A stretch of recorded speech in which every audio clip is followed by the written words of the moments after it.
Primeira carta do apóstolo Paulo a Timóteo, capítulo 6, a partir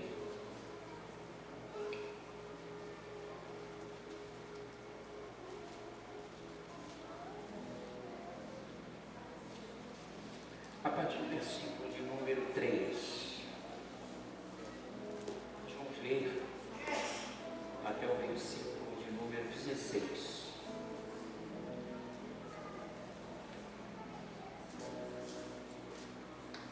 Diz o texto, vocês acharam? Sim ou não?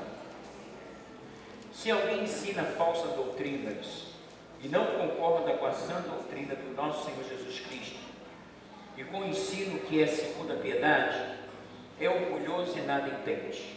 Esse tal mostra um interesse doentio por controvérsias e contendas acerca de palavras, que resultam em inveja, brigas, difamações, suspeitas malignas e atritos constantes entre aqueles que têm a mente corrompida e não são privados da verdade, os quais pensam que a piedade é fonte de lucro.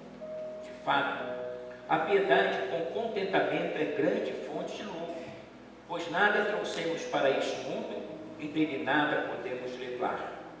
Por isso, tendo que comer e com que nos vestir, estejamos com isso satisfeitos. Os que querem ficar ricos caem em tentação, em armadilhas e em muitos desejos descontrolados e nocivos, que levam os homens a mergulharem na ruína e na destruição, pois o amor ao dinheiro é a raiz de todos os males. Algumas pessoas, por cobiçarem o dinheiro, desviaram-se da fé e se atormentaram com muitos sofrimentos. Você, porém, Timóteo, homem de Deus, fuja de tudo isso e busca a justiça, a piedade, a fé, o amor, a perseverança e a mansidão. Combata o bom combate da fé, tome posse da vida eterna, para a qual você foi chamado e fez a boa confissão na presença de muitas testemunhas.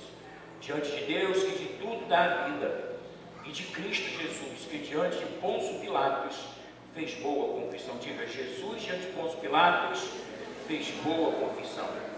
E eu lhe recomendo, guarda este mandamento imaculado e irrepreensível, até a manifestação de nosso Senhor Jesus Cristo, o qual Deus fará se cumprir o seu divino tempo. Ele é o bendito e o único soberano, o Rei dos reis e Senhor dos senhores, o único que é imortal e habita numa luz inacessível, a quem ninguém viu, nem pode ver. A Ele seja a honra e o poder para sempre. Curve a sua cabeça, nós vamos ter uma palavra de oração. O nosso tema vai ser bom testemunho, tá bom? Obrigado, Senhor, por essa palavra que foi lida, e com a ajuda do Espírito Santo, ela será elucidada. Que o teu favor e que a tua graça esteja conosco, e que o Senhor nos faça suficientemente capazes para transmitir a tua verdade, a tua palavra. Os nossos corações já foram arados como uma terra, que tu venhas, Senhor, com essa semente, fazer com que ela possa germinar, florescer e frutificar 30, 60 e assim por um. Que cada coração seja intenso, está centrado na palavra, o que tu queres nos falar. Fala conosco, cuida da gente, é a minha, a nossa oração no precioso nome de Jesus. Amém. Você pode dizer, Deus tem uma palavra poderosa para mim. Mãe, está linda. Nós temos aqui uma carta do apóstolo Paulo a Timóteo. Timóteo viveu numa família dividida. Paulo faz menção da sua avó, Lloyd, e da sua mãe, Eunice. Também sabemos que Timóteo tinha um pai grego, talvez não convertido, né? Então Timóteo certamente foi ensinado acerca das coisas de Deus, do cristianismo, pela sua avó Lloyd e também pela sua mãe Eunice. Nós não vemos Paulo fazendo menção do seu pai, não é porque ele era grego, talvez por ele não ter aceito Jesus. Eunice, sua mãe, era judia. Então, imaginemos a questão em relação a dois povos se casarem. Isso não é uma máxima para que uma família seja dividida, né? Até porque as pessoas estão casadas. Mas quando você para pensar, né, quem de fato teve o compromisso de dar um bom testemunho da fé, não foi o pai de Timóteo, mas foi sua avó, seguido de sua mãe Eunice. E lá na primeira carta, o apóstolo Paulo, no primeiro capítulo, o apóstolo Paulo faz essa menção disso. Timóteo, ele era um jovem tímido, mas produtivo. Às vezes a gente vê uma pessoa tímida e achamos que essa pessoa não vai ser produtiva, como Rafael, tímido assim, né? Por que vocês estão rindo? Entendi. Então você pode, a gente sabe que aqui a nossa igreja, jovens, tem muitos jovens tímidos, mas quando você, a Joyce disse, eu confesso, eu sou, mas é produtiva, então a Joyce está dentro do perfil, né? Então, você pode ser tremendamente tímido, mas você ter o seu coração queimando pelas coisas de Deus. É muito importante, sobretudo no século XXI, que nós possamos dar o quê? Bom testemunho. Bom testemunho. O bom testemunho faz com que, ainda que aquelas pessoas que um dia se foram, elas vão dizer assim: naquela igreja eu tive muitos ensinamentos. Naquela igreja existem pastores comprometidos com o reino. Elas se foram por uma questão que nem nos envolve muitas das vezes, né? São coisas humanas. Mas o nosso bom testemunho independe. Eu não tenho que dar um bom testemunho para as pessoas só que ficam. Eu tenho que dar um bom testemunho a tempo e fora de tempo. Eu tenho que produzir se está no tempo de produção ou não. Não foi isso que Jesus falou àquela figueira? Quando Jesus foi procurar figos, ele não acha figo, e Jesus, ele disse: amaldiçoa a figueira. O Evangelho de Marcos diz que não era tempo de figo. Logo vem a pergunta: por que Jesus amaldiçoou a figueira se ela não era tempo de figo? Porque Jesus estava ensinando para os judeus e para nós também que a igreja precisa dar fruto a tempo e fora de tempo. De repente você está nos piores dias da sua vida. Por causa disso você vai ser infrutífero? Não, você precisa frutificar. Olha que quem foi procurar fruto não foi um homem qualquer. Foi aquele que deu existência àquela figueira. Porque a Bíblia diz que todas as coisas foram feitas por ele, e sem ele nada se fez. Inclusive aquela figueira, quando o seu mentor, o seu criador vai buscar dele da figueira fruto, não acha, só acha folha, e Jesus disse: nunca mais nasça fruto de ti. A figueira tipificava ou representava Israel, mas a figueira também pode representar a gente. Deus não pode vir buscar fruto na gente e só por uma questão de eu ser tímido. Eu posso ser tímido como Timóteo, mas posso ser produtivo. Eu posso ser tímido, mas posso dar bom testemunho. Eu posso ser tímido, mas determinar no meu coração que nada vai mais me parar. Eu posso ser tímido, mas eu vou dizer para aquelas coisas que eu estava preso. Porque às vezes, irmãos, às vezes a gente fica preso em coisas que a gente já deveria estar liberto há muito tempo, né? Coisas que hoje inviabilizam o bom testemunho. Você quer ver uma coisa? Pessoas que foram libertas da bebida, aceitam Jesus, batizam-se, e depois essas pessoas caem nesse engano e voltam a beber de novo. Ei, eu tenho uma triste história com a bebida. Eu era garoto, meu pai me levava para visitar minha avó, mas ele parava em todos os botiquins possíveis e imagináveis. Eu chegava na casa da minha avó tendo que puxar meu pai. A bebida, eu tenho uma experiência terrível com a bebida. Olha, a bebida não vai te levar a lugar nenhum. Sabe, quando eu passo perto desses botecos, se eu pudesse ir ao céu, declarando a falência de todos eles. O cara da bebida até o outro não conseguiu, mas fica em pé. Tira o último centavo daquela pessoa, porque aquela pessoa está viciada. Nós fomos libertos. Nós não temos mais que voltar à bebida, ao cigarro, porque essas coisas faziam parte da nossa velha natureza. Deixa eu dizer uma coisa. Nós temos que dar bom testemunho para aqueles que estão dentro da nossa casa. Né? Eu vi o meu pai bebendo. Eu vi o meu pai e minha mãe fumando. Aquelas coisas não eram boas para os filhos. Se Deus não tivesse usado de muita compaixão comigo, qual era a minha tendência por conta de uma cultura familiar?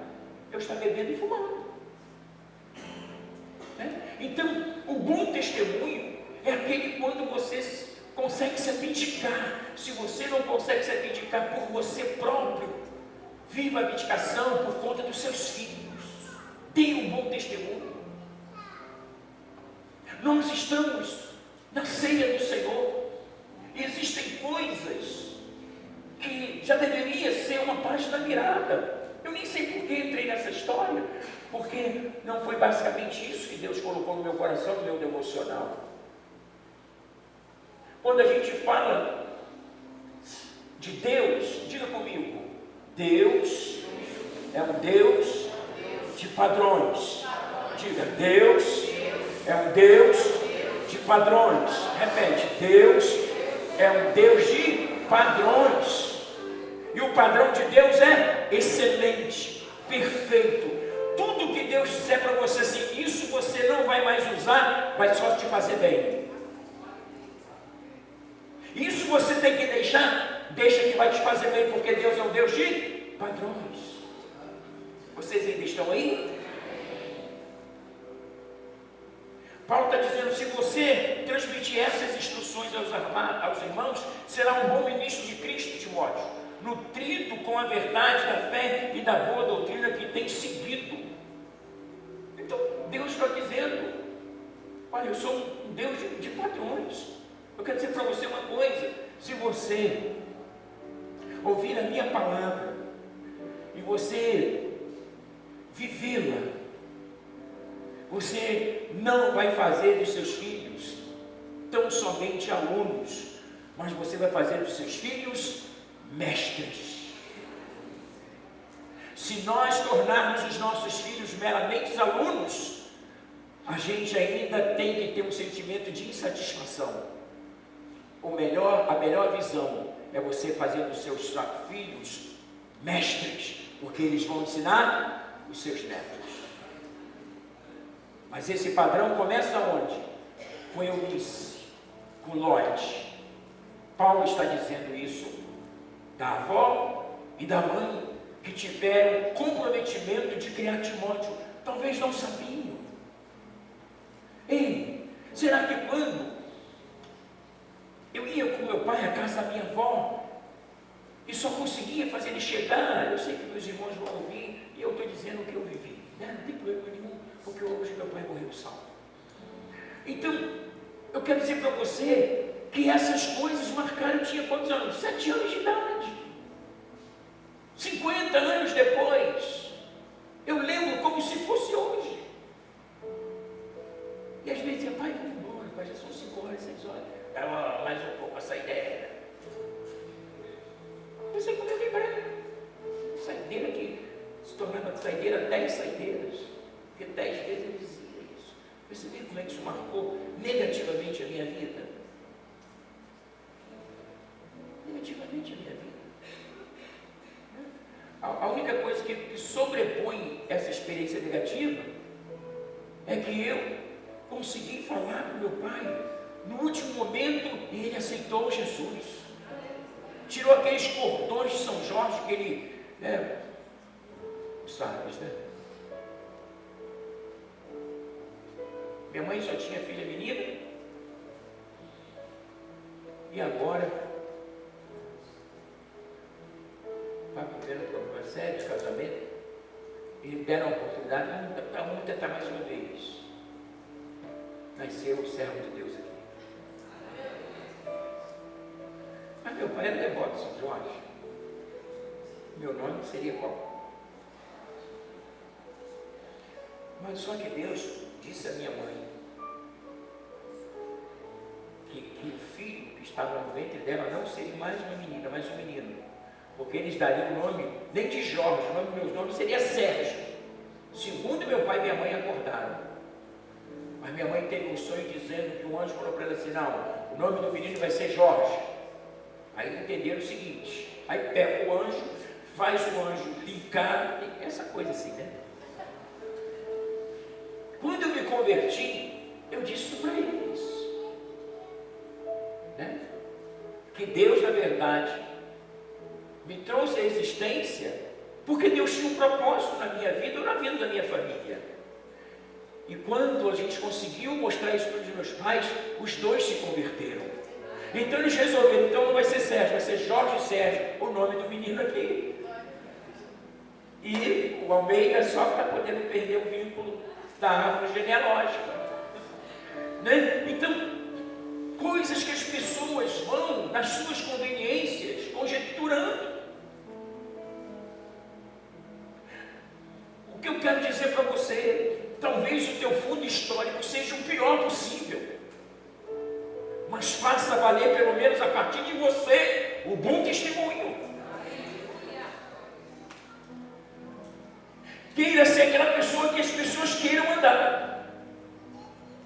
Você já viu alguém seguindo alguém que não tem bom testemunho? Ninguém quer, só o mundo, porque o mundo está numa via inversa.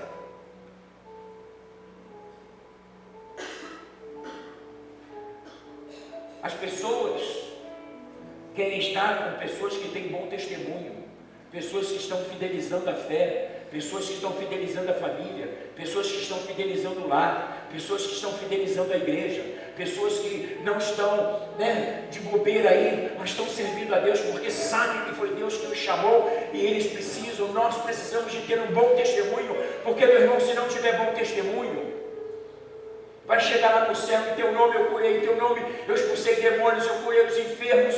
Não te conheço. Por que não te conheço? Porque faltou o quê? Bom testemunho. Deus não tem um culpado por inocente. Deus não faz vista grossa. As pessoas estão colhendo aquilo que elas estão plantando, porque as pessoas não estão dando um bom testemunho. Isso que o apóstolo Paulo está falando. Olha um pensamento de um pastor, Bob Pierce. Ele diz assim: um homem não pode fazer tudo, mas durante toda uma vida pode ser exemplo suficiente para alguém. Vou repetir: um homem não pode fazer tudo, mas durante toda uma vida pode ser exemplo suficiente para alguém. Para quem eu e você estamos sendo exemplo? Esse nosso exemplo está se transformando num bom testemunho, sobretudo quando eu não estou presente.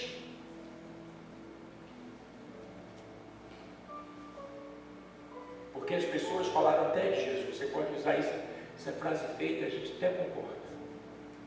Você vai ver as pessoas, mas Paulo fala sobre isso, né? Ele diz assim no versículo 5, ele diz assim, cadê? Está aqui. Ele usa o verso 4, caso 5, o verso 3. Se alguém ensina falsas doutrinas e não concorda com a sã doutrina de nosso Senhor Jesus Cristo e com o ensino que é segundo a piedade, que é piedade? É uma pessoa espiritual, pessoa centrada, é orgulhoso e nada entende. Esse tal demonstra o interesse do doentio por controvérsias, né? E contendas acerca de palavras que resultam em inveja, brigas, difamações, suspeitas malignas, atritos constantes entre aqueles que têm a mente corrompida. Ou seja, tem pessoas que têm uma facilidade de ser levada para a briga. Se alguém quiser te levar para a briga, não ceda. Você sabe que alguém é tendencioso a querer te levar para a briga. Não vá. Não vá. A gente tem, o apóstolo Paulo está dizendo de uma igreja de 2000 anos atrás, supostamente deveria ser uma igreja mais espiritual. Vocês estão comigo? Uma igreja que está vivendo a era, do início da era cristã. Vocês estão comigo? Mas havia essas coisas. É soberbo. Perversas contendas de homens corruptos de entendimento, privados da verdade, cuidando que a piedade seja causa de ganho.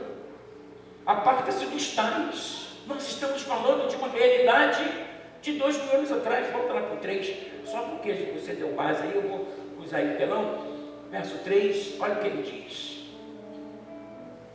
Se alguém ensina alguma outra doutrina, se não conforma com as sãs palavras de nosso Senhor Jesus Cristo e com a doutrina que é segundo a piedade, é soberbo e nada sabe, mas delira acerca de questões e contendas de palavras, das quais nascem invejas, porfias, blasfêmias, ruins suspeitas, aí sim, verso 5, perversas contendas de homens corruptos de entendimento e privados da verdade. Ei, todas as pessoas que não são privadas da verdade não vivem mais nessas coisas de contenda, inveja, disse-me-disse, porque nós somos um povo santo, estamos querendo ter bom testemunho. Deixa as pessoas que não querem, porque nós estamos indo para o céu. Nem todo mundo vai entrar no céu, infelizmente. Mas em teu nome eu curei, preguei, não te conheço por quê? Faltou o quê, irmãos? Bom testemunho. Bom testemunho. Imaginemos alguém pelo meu mau testemunho ser impedido de entrar no céu.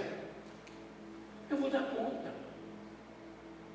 Se alguém, por eu ensinar uma falsa doutrina, ficar capengo, né? Ficar desnutrido, ficar vulnerável, eu vou dar conta. Eu estou dizendo de uma realidade de 2000 anos atrás. Os homens, nós homens, somos muito parecidos por causa da tendência pecaminosa. Embora são situações diferentes, mas os espíritos são o quê? São os mesmos. Muitas das vezes o diabo procura trazer essas questões para tirar o ânimo, a alegria. Vocês querem ver uma coisa? A nossa ceia de sexta, muitas pessoas não vêm porque dizem, termina muito tarde, termina no máximo 10h30, mas as pessoas vão para o aniversário de 15 anos e a moça só troca o vestido meia-noite.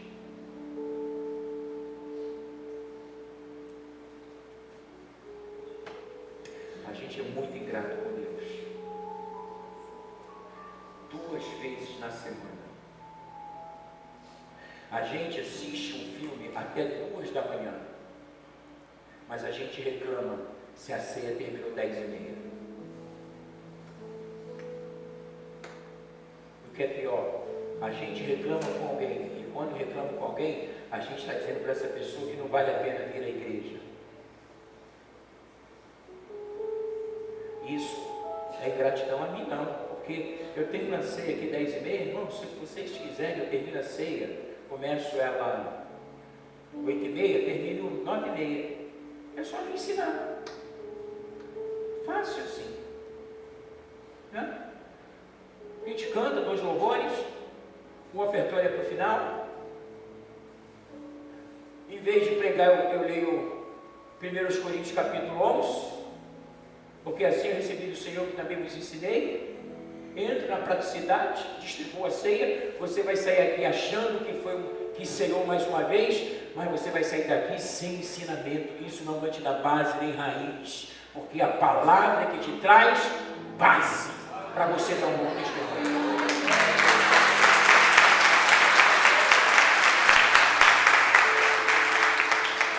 orado e tenho denunciado, porque nunca se viu tantos pastores cometendo suicídio, pastores frustrados e entristecidos, porque ele está na vida dele e o povo está sempre descontente. O cara morre no púlpito e o povo está dizendo que podia terminar 10 minutos mais cedo, o camarada morrendo aqui em cima. O que está acontecendo com a igreja? Que céu é esse? Que céu que nós queremos morar? Eu fico até com medo de dizer que nós vamos começar um culto no céu e não vai ter hora para terminar, porque vai ter muita coisa para se conhecer, uma coisa infinita. Mas se você antever por conta do cansaço, você não vai querer nem ir para o céu. Mas vou dizer uma coisa para você, só tem 2 caminhos. No céu você começa um culto e não tem horário para terminar, só conhecendo a sabedoria, as proezas de Deus, como Ele fez as galáxias, porque Ele conhece 100 bilhões de estrelas e chama cada uma delas pelo seu nome, como isso se deu. Agora do outro lado, o diabo atormentando a pessoa, e ela sabendo sobre tudo, que ela teve todo o ensinamento para estar do outro lado, mas teve que ficar aqui, porque o tempo dela era muito mais precioso do que a palavra pregada. Irmão, são 2 caminhos, são 2 realidades eternas.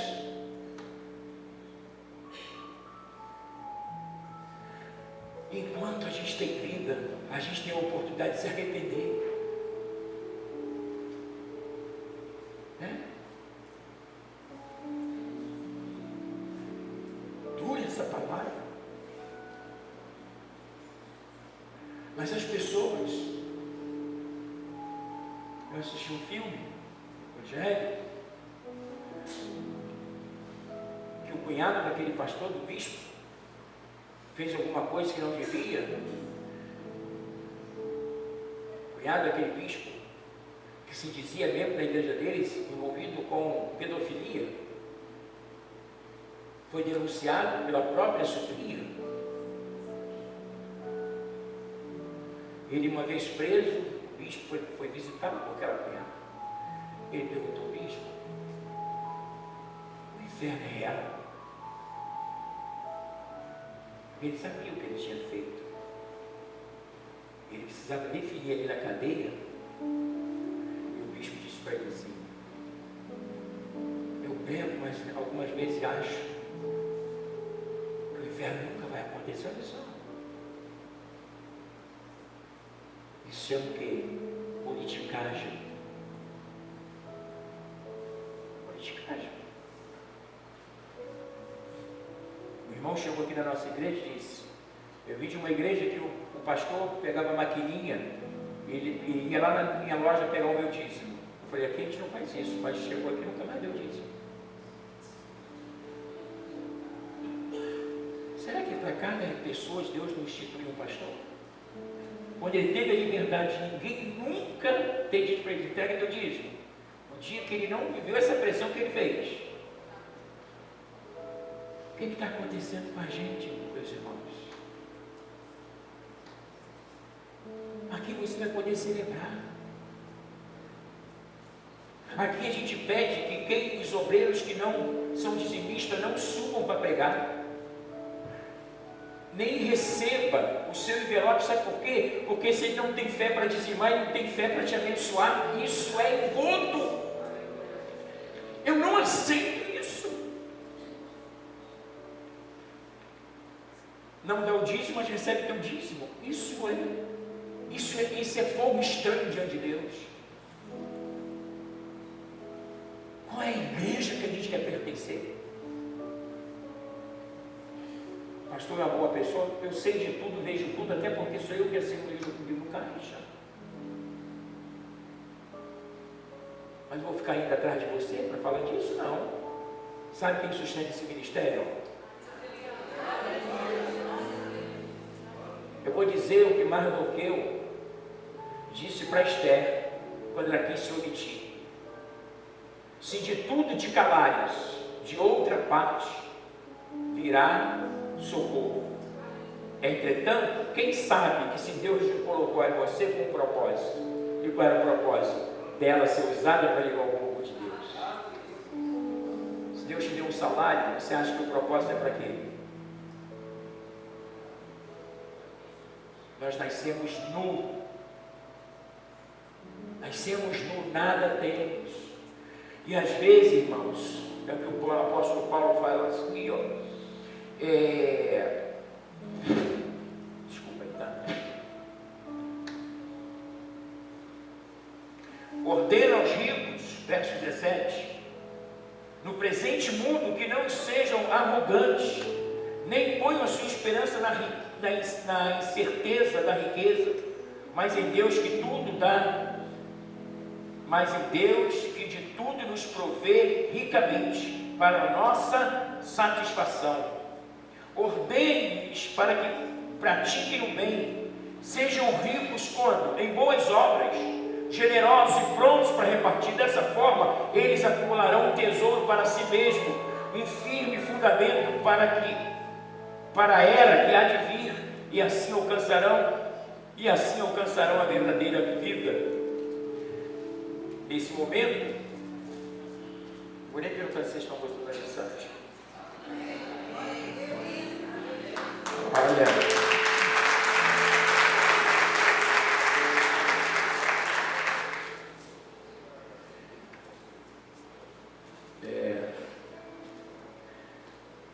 orem pelos pastores, verso 6, de fato, a piedade e o contentamento é grande fonte de lucro, pois nada trouxemos para este mundo e dele nada podemos levar. Por isso, tendo que comer e com o que investirmos, estejamos com isso satisfeitos. Os que querem ficar ricos caem na tentação e armadilhas, e muitos desejos descontrolados e nocivos, que levam os homens a mergulharem na ruína e na destruição, pois o amor ao dinheiro é a raiz de todos os males.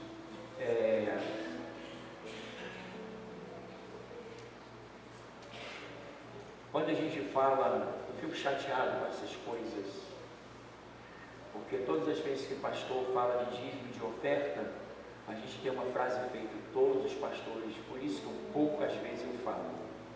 Eu confio muito no Deus que me sustenta a igreja. Mas muitas das vezes Deus me empurra para falar, né? Eu estou aqui, eu vou pagar o preço e vou falar, até porque eu sou dizimista há 40 anos, minha esposa é dizimista há 40 anos, meus filhos são dizimistas, então eu posso falar, eu tenho base para falar. Meu irmão, não construa, não compre carro, não melhore a sua casa com o dízimo de Deus, porque ele não é seu. Nós estamos para comprar 2 terrenos aqui da Palmira. Eu estou pedindo dinheiro emprestado para dar a diferença do dinheiro que eu preciso para comprar o terreno para construir a casa de Deus. Algumas vezes sondei com os meus filhos a possibilidade de eu vender a minha casa para construir a casa de Deus. Sabe por quê? Por que essas coisas acontecem? Porque muita gente vai deixando de dar aquilo que pertence a Deus. A Bíblia diz, dá a César o que é de César, dá a Deus o que é de Deus, mas a gente tem um problema sério na hora do dinheiro. Deus não, diga comigo, Deus não tem problema com dinheiro, porque todo dinheiro que nós temos, Ele nos dá. Mas nós, muitas das vezes, temos alguns problemas, porque às vezes nós deveríamos ser igual a Deus, devolver, não estou dizendo de dar não, a gente não devolve. Mas eu quero sair, eu já entendi, você entendeu a mensagem. Pode pouco falar dessas coisas, embora sejam necessárias. Então, quando o apóstolo Paulo está falando sobre o bom testemunho, o bom testemunho é algo que independe do perfil etário. Ei, eu fui crente com meus 17 anos. Eu tinha um fogo, eu tenho ainda esse fogo. Eu vou dizer, eu fechando a mão e apertando, isso é fogo. Amém? Eu vou dizer quando jovem, porque às vezes você faz assim, não, porque ele é assim, agora porque ele é pastor. Não, meus irmãos. Olha só, eu tinha um fundo histórico, que eu não era para ser nem obreiro, eu sou um apóstolo. Quem fez isso? O Senhor. A intenção do diabo era me amarrar lá fora e talvez eu não estaria aqui, mas em todo o tempo, sabe? Eu quis servir a Deus, eu quis ter um bom testemunho. Pode voltar lá, né? Pessoas que fizeram parte da igreja, nossa, no início da igreja de Bangu, essas pessoas às vezes visitam a gente e dizem, que saudade daquele tempo. Por que as pessoas sentem saudades? Vocês já viram pessoas sentirem saudade de mau testemunho? Ah, eu tenho uma saudade daquele mau testemunho, quando você pregava e não era verdade. Ah, quando você pulava no púlpito eu sabia que era tudo mentira. Tá maluco? Tá maluco? As pessoas só têm saudade de coisas boas. As pessoas só querem trazer à memória as coisas boas. As pessoas só querem relembrar aquilo que lhes dá esperança. Aquilo que é caos, que nos matou, feriu a nossa fé. Aquelas coisas a gente não quer lembrar porque a gente quer Deus. E vou dizer uma coisa para você, o tempo urge. O nosso tempo está acabando. Diga aí, seu irmão, meu irmão. Ele vai tremer, mas diga para ele, o seu tempo está acabando. Diga para ele, o seu tempo está acabando. Diga para ele, o nosso tempo está acabando. Tá bom, eu vou te ajudar. Você tem 20 anos, eu vou te dar mais 80. Você só tem mais 80, teu tempo está acabando. Você está entendendo o que eu estou dizendo? Olha só, acabei de falar que você tem 20. Eu estou sendo generoso, te dando mais 80. Mas a partir depois da minha fala, já se passou alguns segundos. Então eu dizia, teu tempo está acabando. Porque de 1 minuto atrás para cá, já diminuiu, pelo menos seus segundos já diminuíram. Então quer dizer que você corre. Faça diferente. Se você está fazendo as mesmas coisas e não dando certo, pede o Espírito Santo que inuta, que inculque em você a mente de Cristo. Diga para Deus, eu quero te servir de verdade. Eu quero que as pessoas se lembrem de mim. Diga, todo o tempo que eu passei do lado daquela pessoa foram dias poderosos de Deus. Aleluia. Aleluia. Seus filhos, seus netos. Nosso tempo era prateleira, cristaleira, é isso, cristaleira? Você lembra? Ficava cheio de foto. Quem é esse? Teu bisa, sua bisa. Quem é sua avó? Quem é seu tio? Fala deles um pouquinho, desse aqui não passou. Então você continua aqui.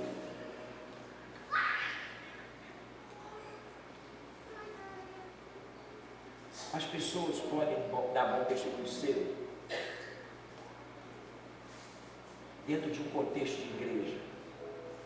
Você promove a igreja. Você promove só quando está à frente do trabalho. Você vai para todos os eventos? Ou você só vai para os eventos que você de alguma forma está à frente deles?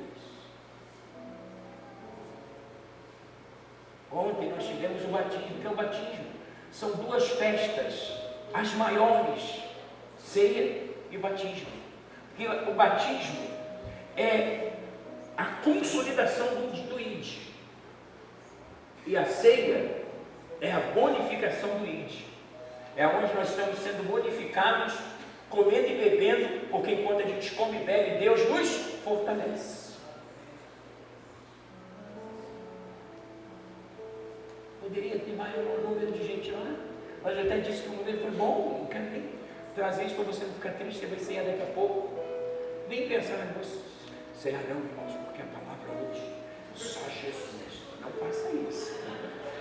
Te peço até perdão para você não deixar, mas eu quero te passar de vez um pouco da vida dos pastores que sofrem calados, que oram sozinhos e que têm uma responsabilidade de levar as pessoas para o céu. Se você quer ir para o céu, essa é a sua igreja, mas se você não quer, essa não é a sua igreja. Aqui nós não vamos te ensinar como não ir para o céu, porque os maus testemunhos os tira do céu, mas os bons testemunhos os levam para onde? Do céu, né?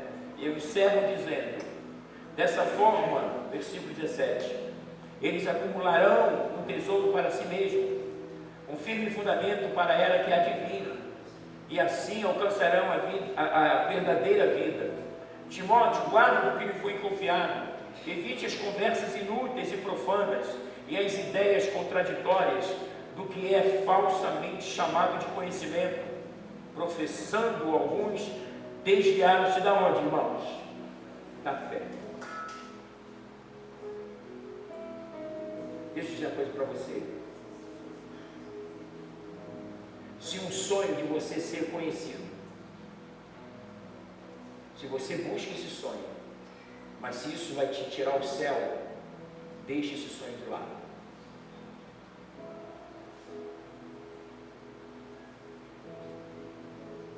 Tudo que te tirar o céu, não adianta você ser famoso sem o céu. O que nós temos mais na nossa sociedade são gente famosas sem o céu. Elas terão esse tempo de se decidir. Mas se você troca o céu por uma fama, por um acúmulo de dinheiro, de riqueza, se você troca e você pensa, eu vou trocar, mas um dia eu volto, isso é presunção. Isso é, você está achando que Deus vai permitir isso. Deus não permite essas coisas, né? A gente pensava bem novo, né? Eu vou aproveitar o mundo quando tiver com 70. Eu sei porque as pessoas só falam 70.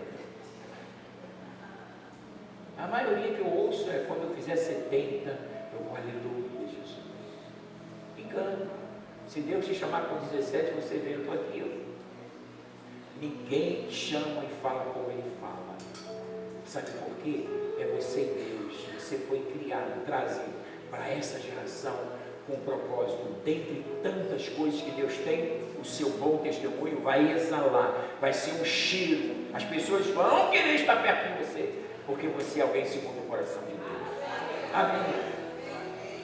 Vamos orar. Eu queria pedir você, curvasse a sua cabeça, tivesse misericórdia de mim, deixa eu ensinar, eu quero te levar para o céu. Aleluia.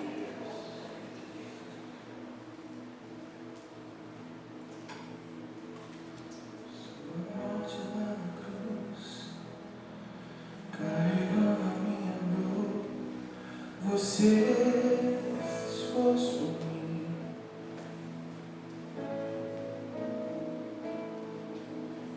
no meu lugar, e me deu uma nova chance. Eu vou